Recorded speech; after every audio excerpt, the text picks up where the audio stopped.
My topic is gamification. It's basically game elements and game design techniques in a non-games context. So it means that, for example, LinkedIn is trying to not force us, but LinkedIn, the passwords. How the passwords are created. We are choosing the elements like the letters, numbers, and all the stuff. And this is the small gamification element that is used in any service. If you are running, then running is, or the company Nike created the gamification or use the gamification elements in their application, because you are sharing your result with friends, you are sharing the results with colleagues, and it forces you to be more run faster, run further, because these are the small gamification elements that companies like Nike are using. One good example is, for example, LinkedIn, how LinkedIn is trying to get more information from various people. You are adding more and more things about yourself. You are adding information about like your picture, your education, and you are collecting points to get. So they are getting more information about you, and you are sharing more things with them, and they changing. And as you can see, this is probably the first picture from 2012, 13, when they started doing that. They change it on the beginner strength or profile strength, like beginner. Then when you fill it, it's the expert. Recently, they changed it on that way that you are trying to get, or you will see the progress bar. The progress bar is something that is really working in any application, and it's still the gamification element. And they are also using things like 500 plus, because when you start your LinkedIn profile. I know that LinkedIn is blocked, but I know that you are all using VPNs. I'm not sure if it's okay to talk about it, but if you have like 200 people there, then you are still feeling the pressure, that you would like to be as others, to have 500 plus people. So this is one element how LinkedIn also getting a little bit more information about us. The social selling from LinkedIn, the same thing. You are comparing your result with others and trying to beat them. So be more active, do more things, network more, and stuff like that. This is LinkedIn Elevate. This is a program from LinkedIn that is basically sharing your company information through your network. They run some tests, and the company's network is basically very small and limited, and if you combine all your employees and share the news for employees, is like 20 times bigger. So this is one thing how you can use and leverage your employee network for your company news. And they created LinkedIn Elevate. It's basically if you are actively sharing the information, then you will getting higher point or more points and higher places. So this is one example how they using the gamification element for their tools, and how basically they are forcing their users to be more active. I know that Facebook is popular, and I know it because I'm getting lots of friends requests from people. So I'm going to show you a little bit more how these gamification things could be used on Facebook. And I'm going to have a second speech about growth hacking, and those things are quite connected. So if you are going to attend also the second presentation, you will see it, how it's working. So this is my favorite trick or gamification element from M&M's. They hide the pretzel on that picture and ask people to find it. Almost, as you can see the numbers, 25,000 likes, 6,000 shares, and 10,000 comments. And I know that you are all looking for a pretzel, right? So it's here. And it's working like a charm because people really love it. Then one of the example of gamification, and it's also connected with growth hacking. You can ask your audience on the Facebook, for example, how many difference you see in the two pictures, and you will post two pictures with slightly different design, and people will be actively comment it. They will be sharing it, they will like it, it will create the engagement. And it's also going to spread into their networks. And that type of trick could be used on LinkedIn, that could be used on Facebook, or almost everywhere. This is also one example of game-based learning, like Monopoly and Scrabble, because Monopoly is basically teaching us how to work with money, but I'm always losing in Monopoly, so I'm probably bad in money too. And Scrabble, you know, it's teaching the kids to work with words. Companies are using also as an introduction for their new employees or potential candidates. One of the example is the Marriott International. They develop a game, so you can play, and it will show you how to run a restaurant for a week. And this is the example they use. So you can play, you can understand all those things and how those things are working in the restaurant. Other company, Formaposta, they basically launched their academy, and it was a demonstration about the post-career and how the whole every day looks like. So it was also connected that you need to wake up early, you need to do the work and all the stuff. So it was quite interesting thing and demonstration. And it created engagement, people play it, people understand the work, they've got more candidates, they got more engagement, they've got good branding and all the stuff around. You've got a Netflix here, and you probably know the band, it's called Bandersnatch. Who plays that or saw that movie? Only one person? Okay, 2, 3, okay. So if you start watching that movie, you have two options. You can, in various parts of the movie, you can choose and decide if the person is going to do the thing or go left or go right, and you are basically the person who is playing that movie or influencing the story. And this is a really good gamification element because it's basically forcing you to try different stories various times. So you are not going to see the movie only once. You would like to see the movie twice, 3 times, and just to choose a different ways. And it's creating lots of engagement. People are spending more time, on Netflix, and this is the one thing that Netflix wants. They would like us to spend more time there. This is the billboard. I wasn't able to find better pictures, so I'm sorry that it's a little bit blurry. But this is the banner that one company posted around like 15 years ago. They posted in the US, and basically it was very simple. You need to solve the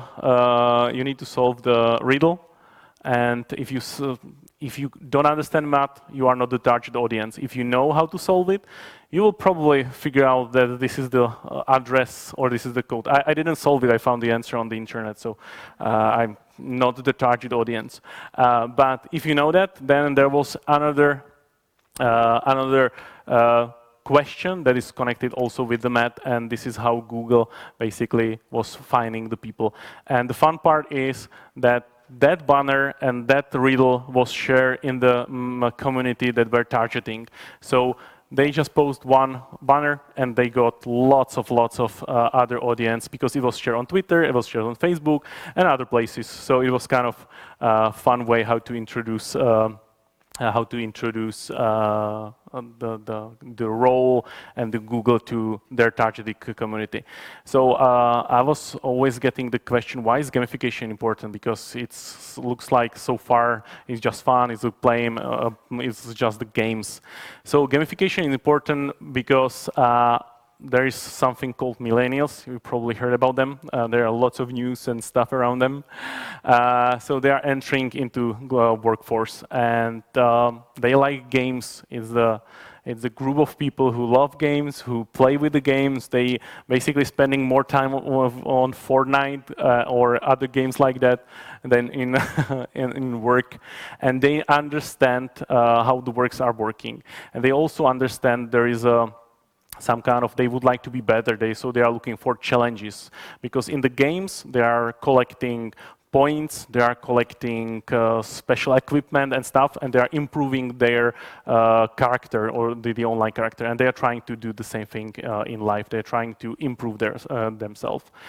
And as you can see, 72% of global workforce by 2025 will be basically they will be millennials. So that's the reason why I believe gamification is quite important.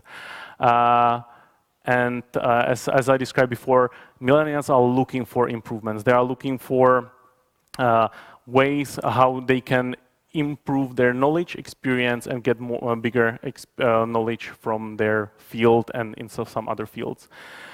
So I know that I tried to find some examples, so I read some studies, and this is the only study I found out. It was on some university, some lady created the thesis. I put the information below so you can find it, and this is how gamification is used in the companies here in Russia. So as you can see, the gamification is already used. It's more used for team games. Hopefully it's not drinking games, but I didn't find any data. But in Czech Republic, as you know, we like beer, so probably it's that type of game.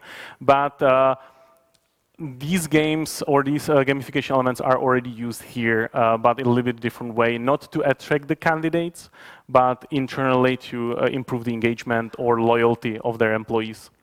It's a really good study. It has probably like 20 pages, so if you have time, just read it. It's really interesting to see. So why I start with whole gamification, why I'm a fan? Because I find out that when you send some people for sourcing training, and we have a discussion with my friend Mark Lundgren, how all the sourcing trainings are working, and we start developing the sourcing training and sourcing certifications, because we believe that this could, or those trainings could be done better, because usually when you send somebody for a sourcing training, this is the expectation. We saw lots of trainings, we've done lots of trainings, and our expectation are always like, oh my God, it will be cool, but at the end, the reality is quite sad. And not because the speakers, not because the content, it could be the combination of all of those, because some people have like very monotone speech, so you are going to be very tired. Some content is not relevant anymore, but it depends. I'm not saying that all trainings are bad, absolutely not, there are really good ones, but that this is something that we faced.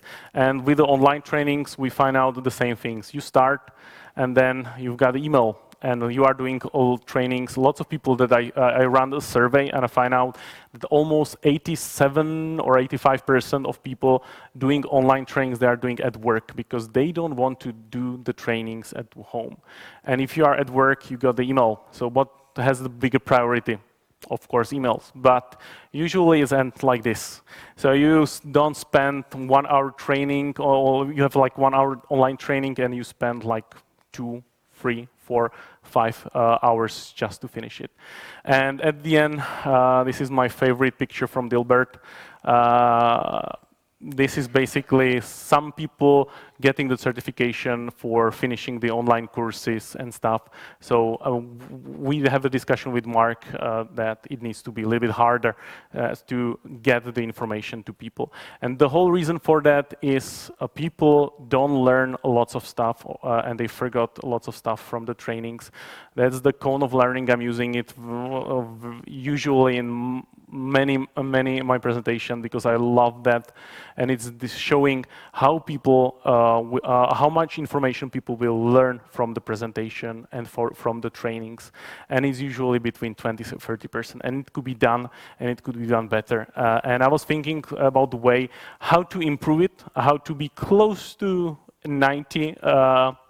And I was thinking if there is a way how to gamify sourcing. And I told myself, I believe there is. So I saw the quote, and that hopefully I found it all on the internet 2 years ago, so hopefully it's real.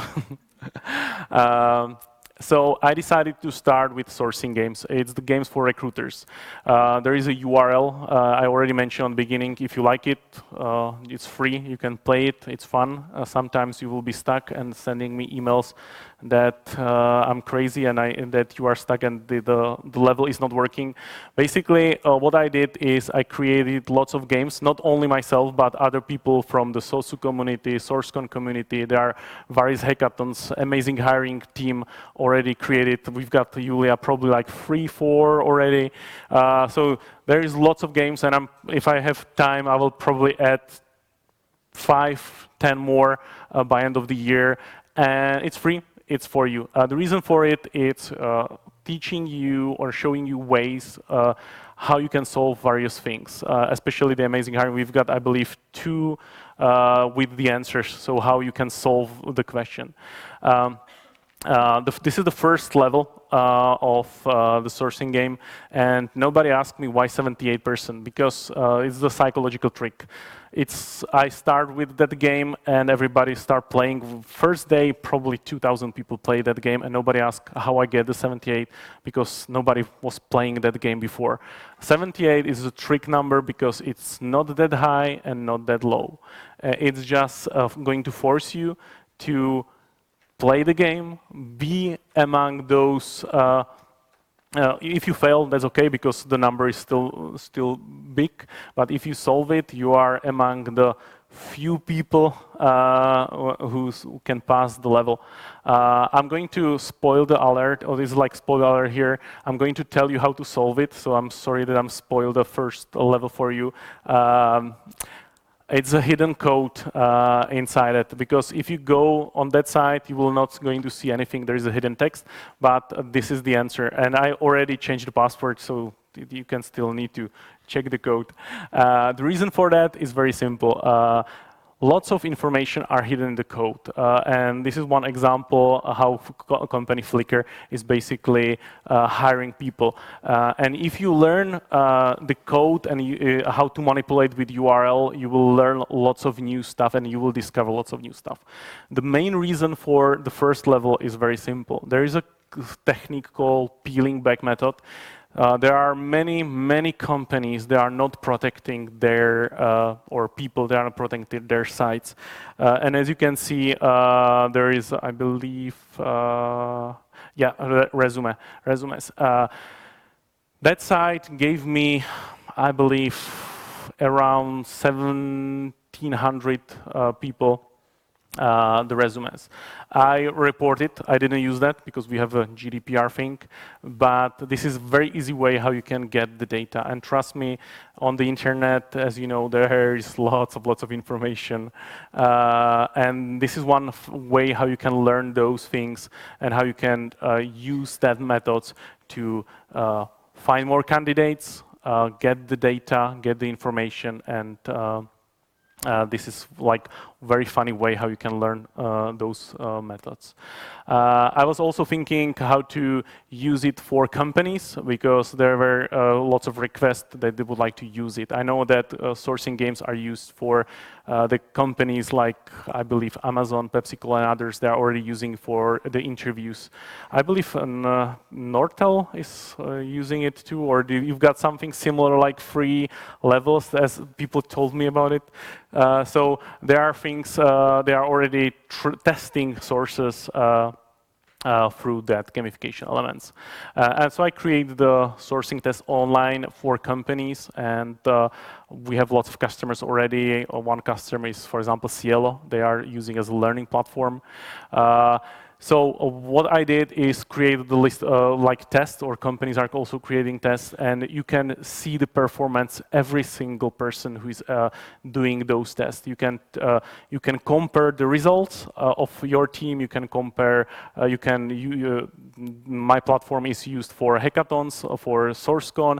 Grandmaster Challenge was also on that, and you can see the result, how people are performing. You can see also every single person have information, how many times they try, how many times fail the question, and also you can see the number of attempts that people are doing. So you can see which question is basically the hardest one. Last year, I had the masterclass in Moscow, and we also have the small sourcing game through that, and so you can see also how much time that one person needs to solve that riddle. We tried it when we start with the platform. We tested with a few of our friends across the globe, and there was one example that one company from Saudi Arabia, they were trying to get one guy from Malaysia.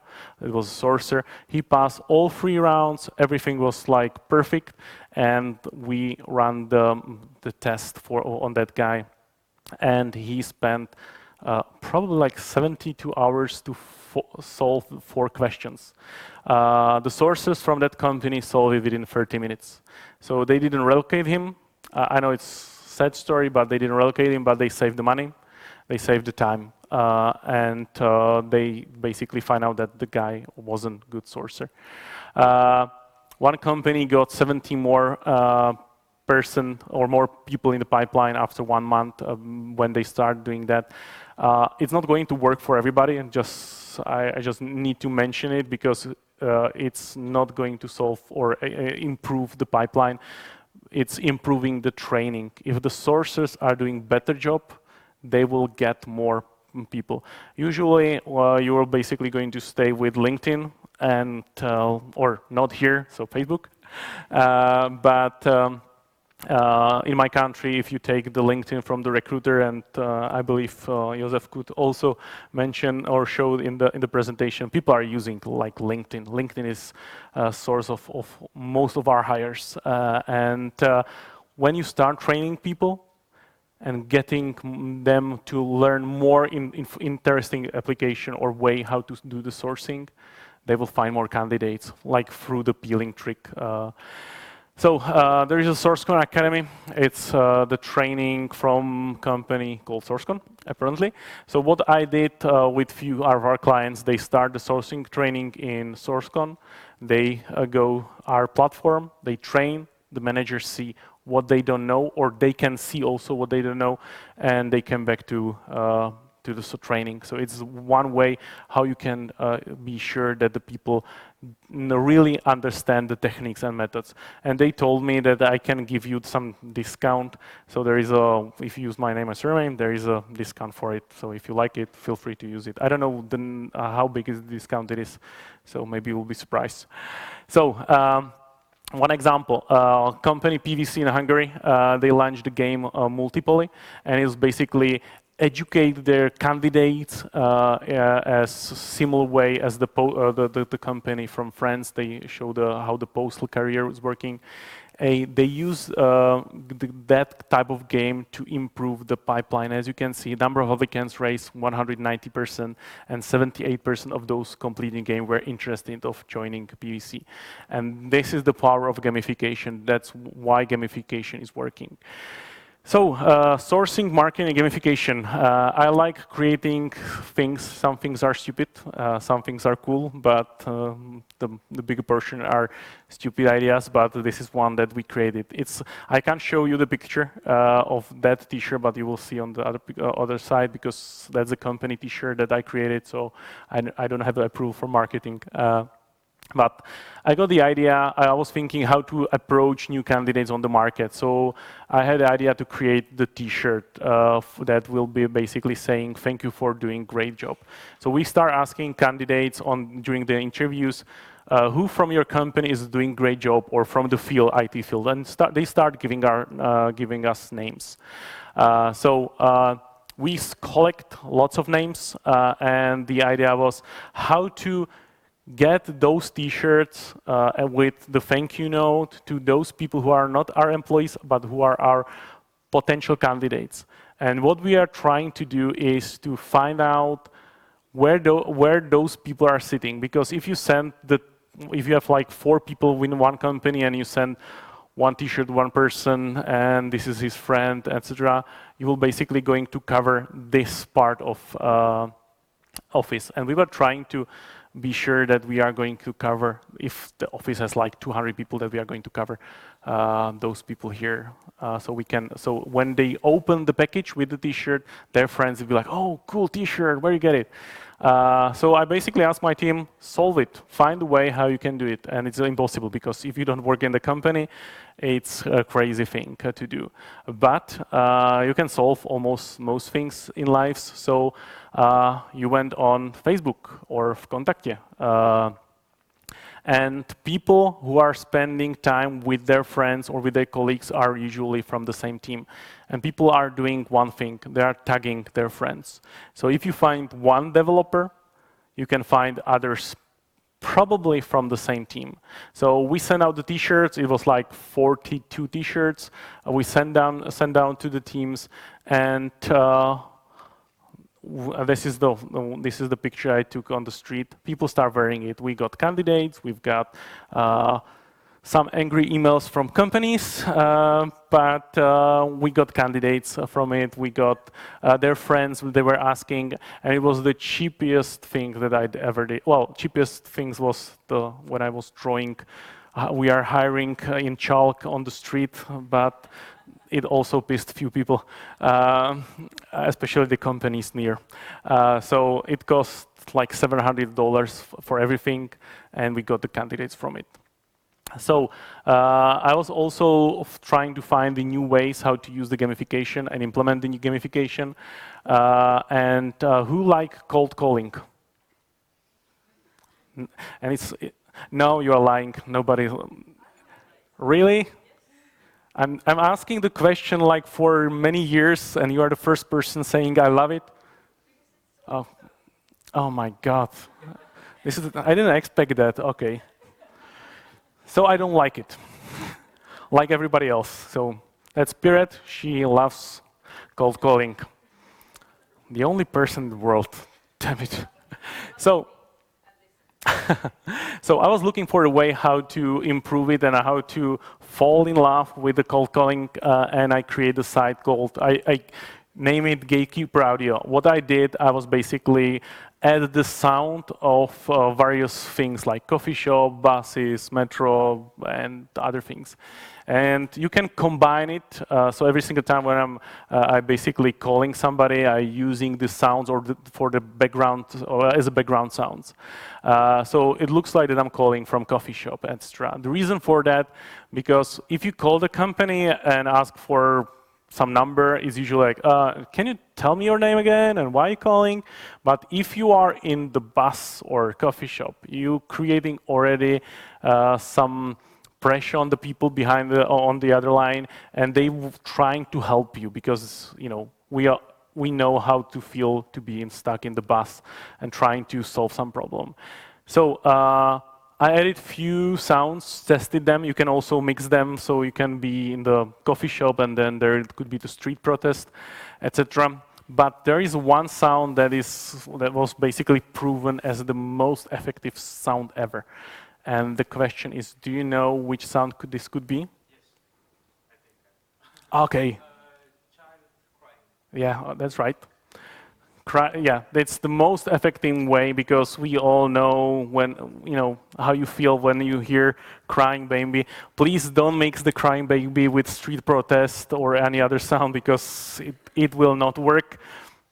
But it's the most effective way how to get basically contact details, or because people on the other side, they feel your pain, they will try to reconnect you, they will try to give you anything because they don't want to hear your crying baby, and it's working. So it's also one gamification element that works like charm. For internal trainings, gamification could be used in the way that I describe. I basically create the training for the company. Like the whole training has 5 milestone, and every milestone there is a test that I created. It's basically the sourcing game for internal sourcing game. So it's not a test, it's fun way, but I still can see the result. So when they finish the training, they've got a link, they've filled the test, and I see what questions were hard and where they failed. And I basically create customized training for those people.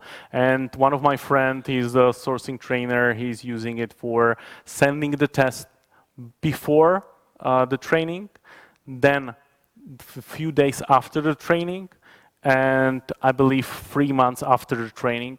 So he can see the progression, and you can see very easily if that person or specific person is learning something, is willing to learn, because gamification is about to create the engagement and also excite people to learn.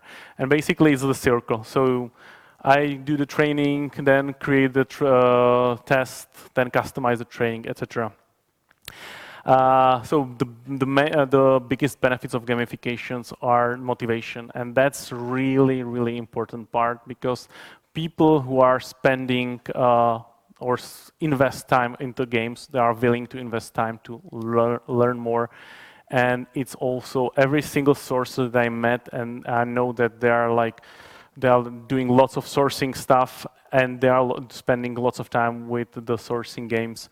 They are motivated to learn more, and those are the best employees you will have. I've got few people in my team, they are basically obsessed with sourcing, and those who are really love doing those games or any interaction or that is connected with gamification, they've got the best result. Challenge. As I mentioned before, the millennials, they are looking for challenges and gamification elements, or if you use the gamification elements, not only for sourcing, but for onboarding for others, it makes them more excited, and it's create the challenge they are looking for. Because if they spend hours playing games like Fortnite or other games, I don't know, they will spend more time on work, and they will be looking for challenging tasks. And they are not trying to be avoiding those challenging tasks anymore. Also teamwork. When I start with the sourcing games, I figure out and find out that basically my team is cooperating more together, because one person wasn't able to solve the question, so others will basically share that question and how they solve it with him. I know that lots of companies like Indeed or others, they are having like sourcing meetups, and meetings where they are solving each game. So every month they've got 1 or 2 hours or one evening, and they are trying to solve the one game together.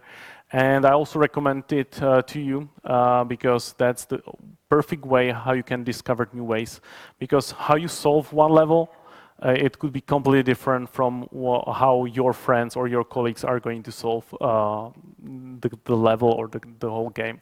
And you will learn lots of new stuff because of that. And especially, I'm always learning new stuff because when I'm creating the game or every level, I know few ways. But I'm always surprised with the questions that I'm getting, like, hey, can you try to solve it in that way? So I'm also learning. So it's a great way how you can get your team to work together more. And it's all about learning. You will learn more, you will get more information from it, and it's one of the best way how you can learn. So I already mentioned the team, and the reason for those slides is because I believe it's the gamification has really, really, really huge impact. Those are the things that I discovered with my team, and not only with my team, but with all the sourcers and the leaders that I spoke with during the years.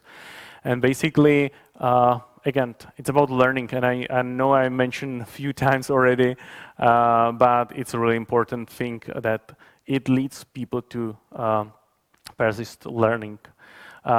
People are more creative. Sometimes I'm really surprised what people are doing and how they are solving not only the games, but at work, how they're able to find candidates in the way that sometimes I have no idea that those places are, or there are those ways. It's more, that part is also connected with LinkedIn, because you know that you can find people on LinkedIn. so you will use it as a primary source. If you start learning more things, you will take more risk to go outside the LinkedIn LinkedIn is like the comfort zone. So people really taking more risks, and they pay more attention. All the trainings that I did in past was basically connected to that people don't get to pay attention, especially at work, because people are focusing more on their daily duties. They are looking for the emails, checking the phones, etc. When you start using the gamification elements, people will understand that those things they are learning, they are for them. It's something that nobody is going to take away from them, because that's the knowledge that will stay with them forever. And even if they leave, this is something that will stay with them, and they pay more attention. Well, that was a really huge improvement in the area. And people can solve the problems very easily. And I also saw during the years that when I give some task or some assignment to the team, sometimes they had a hard time to solve those problems. But they can solve it much more easier because they already know there is not only one way, there are more ways how to solve it. So, this is the question that I got every single time on every conference. Is gamification the right for my team or for your team? The answer is very simple.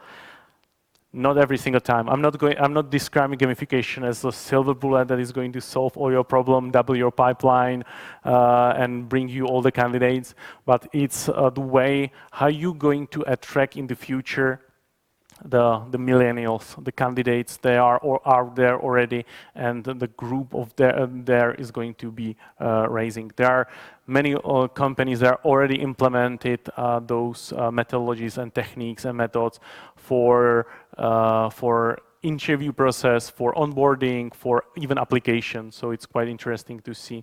And if you use Google or Yandex, you will get lots of interesting examples how companies are using gamification in real life. One of my friends is always teasing me. He's telling me that gamification is just a buzzword. So I'm showing that games are about data. When you're playing any games, you're collecting points, you're getting some data, you see the level of your online character, or if you are playing some games, you will need to take the second picture too, because I will add this, and this is all cooler. So games are about data, businesses are also about data, and that's it. We are working with people, but our businesses are checking how good we are.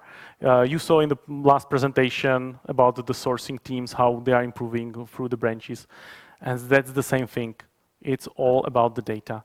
And if you create a game when people collecting the points, improving themselves, businesses are working the same way.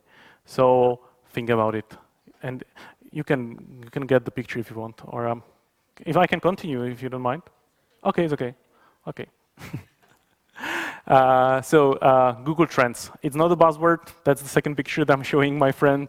That it's not a buzzword. It's a real trend, and it's working. And we are going to see and hear about the gamification more. I hope so. I hope it's not going to die like Bitcoins. So it should work, and it's working, at least for me. Then this is the one interesting quote that I found. If you're going to ignore the gamification, or if you are not willing to learn more, that's okay. But I recommend it to learn a little bit more, get more information. In the second speech that I'm going to have today, I will be talking about growth hacking.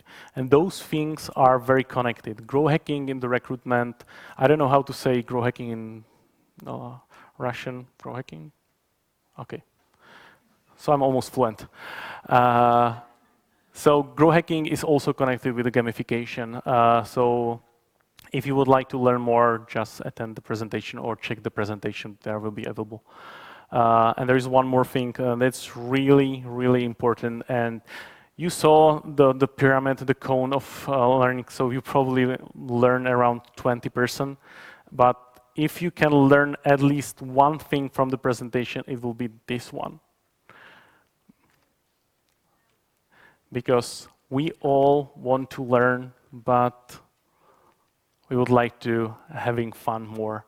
And that's really important, because all the trainings that you are going to do in your companies, it will be about the data. It will be about the practical stuff. But if you combine it with some entertainment, but I don't mean like vodka and all the party stuff. But if you combine it, it will be more fun and people will learn more. But it's also important to include them. And that's all.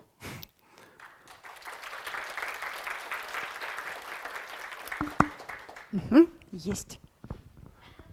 And it needs to be a long question because apparently I have lots of time. So. Okay.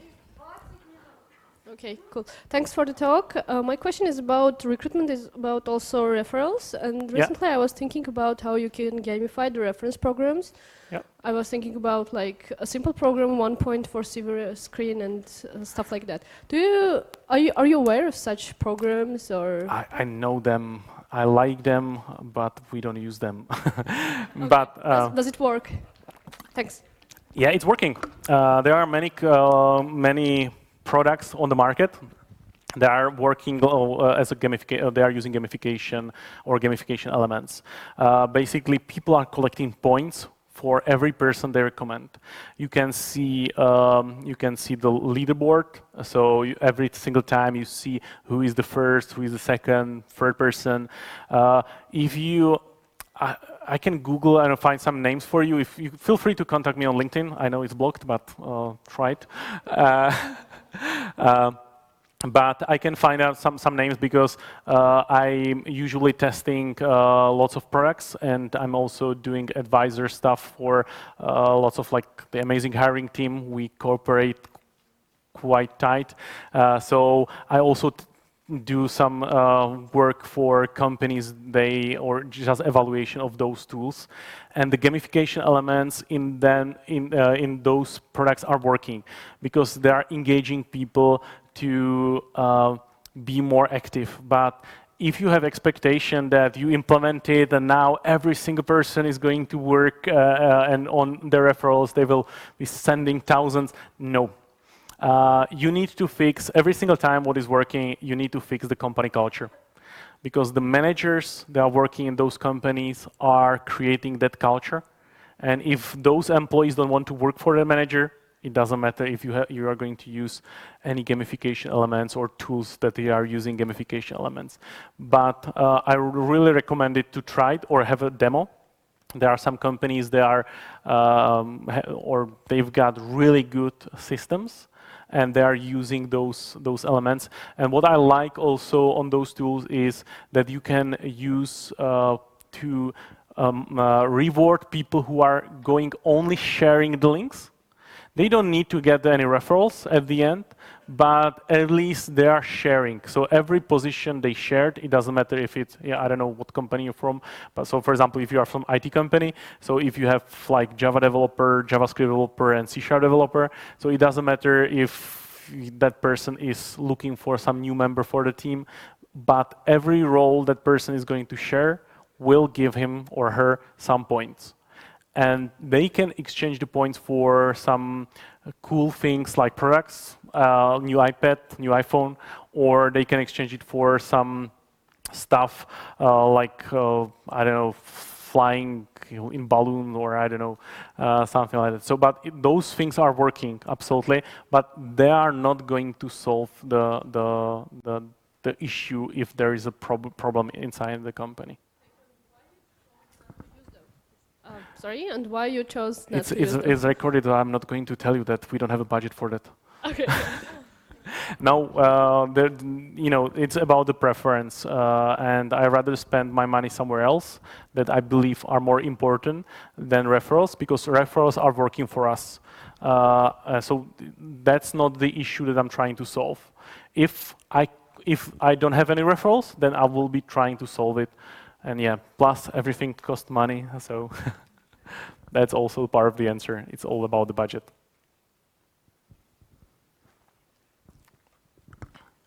Thank you for your speech. I have 2 questions. Oh my God, 2? Yeah, I'm so sorry for my active position. One question is, you said that gamification is a similar motivation. To what? Sorry? Is a similar. To the same to motivation. Oh, okay, yeah. How to motivate a person throughout gamification? It depends on what goals you are trying to achieve. So my goal as a manager is I would like to be sure that my team is still spending their time to learn new stuff. So my goal was motivate them to learn more. So basically that's the reason why I started with Sourcing.Games. I would like to test their knowledge, to find out, and also was trying to find a way how to they can expand their knowledge and start learning without my help or without my need. So what I did is create the games, and you can give the reward. Like if you have a team, you can. What's working really great if you have, for example, 8 people, you split them into few teams, like 2 people in one team or 4 people in one team, and tell them the first person who is going, or first person who is going to solve it will get the reward. And it's not, hey, you need to learn that, but you are telling them you will get the reward if you solve it. And it's because it's a game, they don't recognize it or see it as work. So they will spend more time than if it's just another assignment or work assignment. And this is one way how you can motivate the people. Or basically, it's the same way how LinkedIn is working. It's you collecting points. They are forcing you, give me your photo, give me your name, give me your school. And you would like to have all-star LinkedIn profile. And you will get it if you fill all the information they need. And they will get it.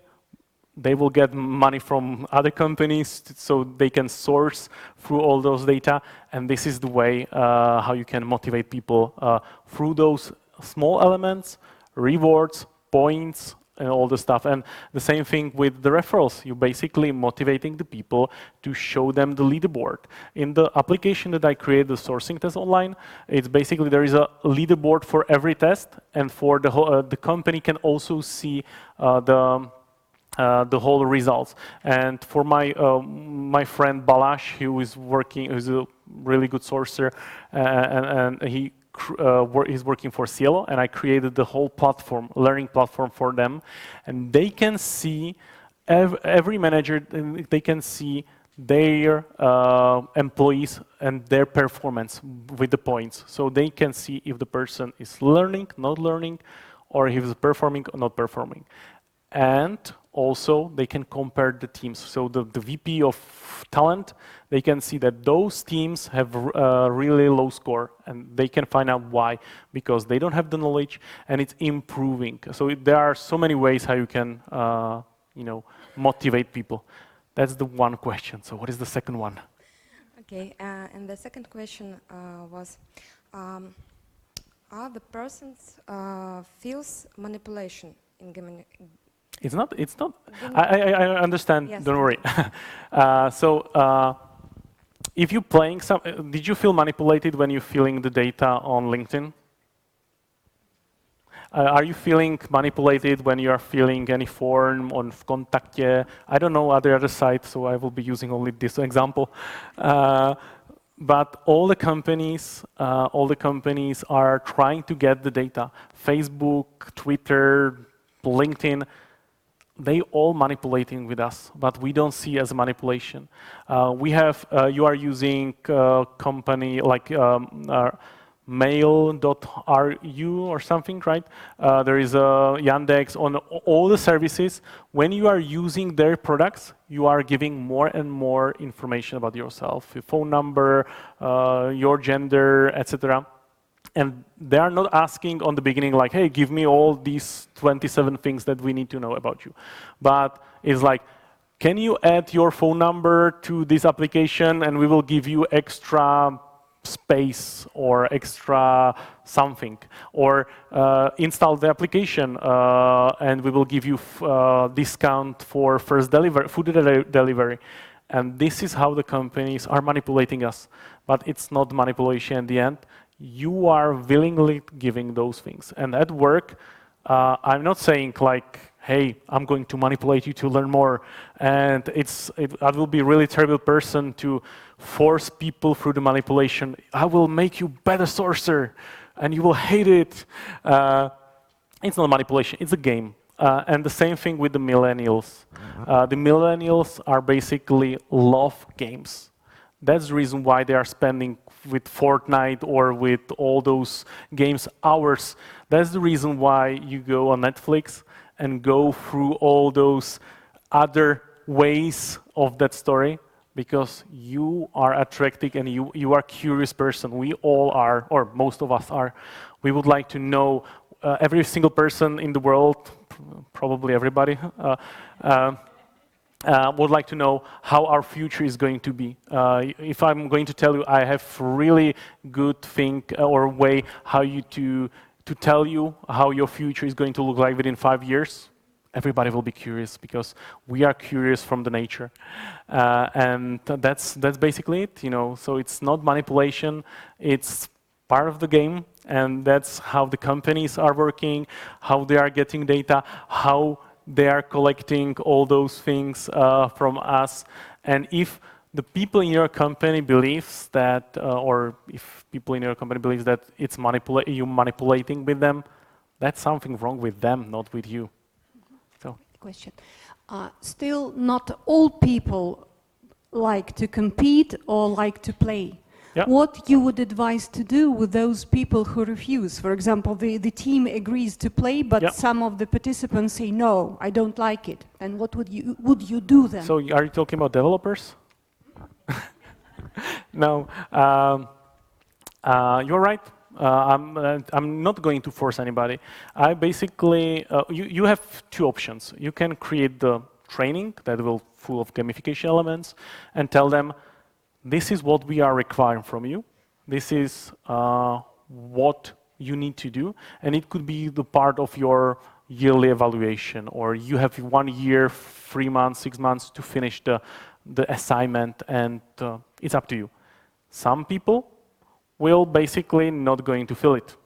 But you would like to work, or you would like to have in your team people who are willing to learn new things and who are improving themselves. If not, then you have people who's going to be the same result over and over again. They are not improving. Because if you are manager of team, your performance is connected with the performance of your team. I'm good in the job only because I have good people under me who are doing a terrific job. If I have people who are not willing to learn, don't care about the work at all, that I will be not only shitty manager, sorry for that, but I will be also my boss will see my performance and see me as a weak manager and replace me. He will not replace them, he will replace me. I'm not saying to fire those people, absolutely not, but show them that it's going to bring some benefits. And yes, some people don't want to change. They hate every change. They hate to be tracked. But you can always say, okay, I'm going to track your performance only between me and you.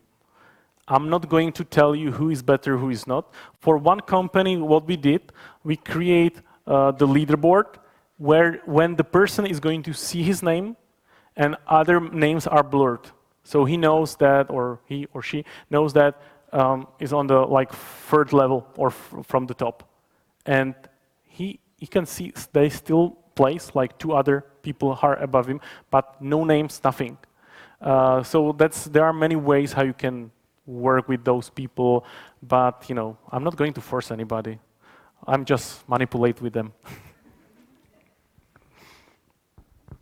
Thank you for your presentation. It's kind of inspirational for me. And I want to ask about the process of creating some game, because I want to know if it's just when you have good idea and you give it a try, create something, and after you try it on special group, like focus group, for example. Yep. Or is it behind of process of creation some special literature or technology that you need to keep in mind when you're creating and trying some process of gamification? And could you advise it? Okay, so first of all, you will fail many times if you are creating something, you will fail. That's just fact. Sometimes you will be probably crying a lot. No, it's not easy, especially when every single time I'm creating some games. I will take the Sourcing.Games. Like I usually create 7 levels for each game, and I basically start drafting. I will just create the question, create the answer, and start working on that. Then I have few friends who are really good sourcers, like Iker or others from the SourceCon community, and I basically ask them. They are the first people who are solving them. I've got one good friend, Shamila, and she's able to solve the question like anybody else because she already knows how my mind is working and how I'm creating those questions. So if she's able to solve it within like 30 minutes or quicker, then I know that I need to change the question, make it more harder. So it's really important to include others. I tried many times to create few things by myself, and I always failed. Sometimes it works, sometimes not, but it's always good to include others, not only for inspiration, but also for get some kind of online feedback and have somebody who's going to tell you, oh my God, that's really a stupid idea.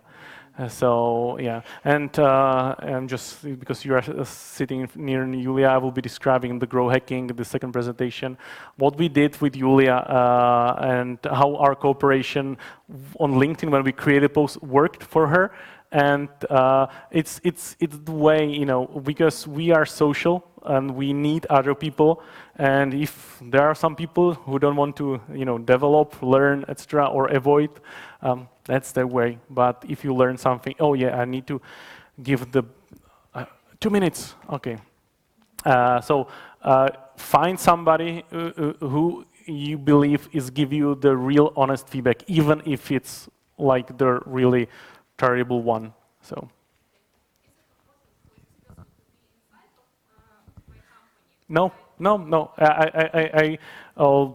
2-3 years ago, I wrote an article about Sourcing Buddy. It's the person who can be anywhere in the world. And my Sourcing Buddy is Maisha from US. We see each other like once per year, but we are chatting and describing. And I know if she's going to tell me that it's a stupid idea, it will be a stupid idea. But I know she's honest with me. So it could be anybody in the world. Okay. Yeah, I will something there. So for the referrals, here you go. I hope the book is good.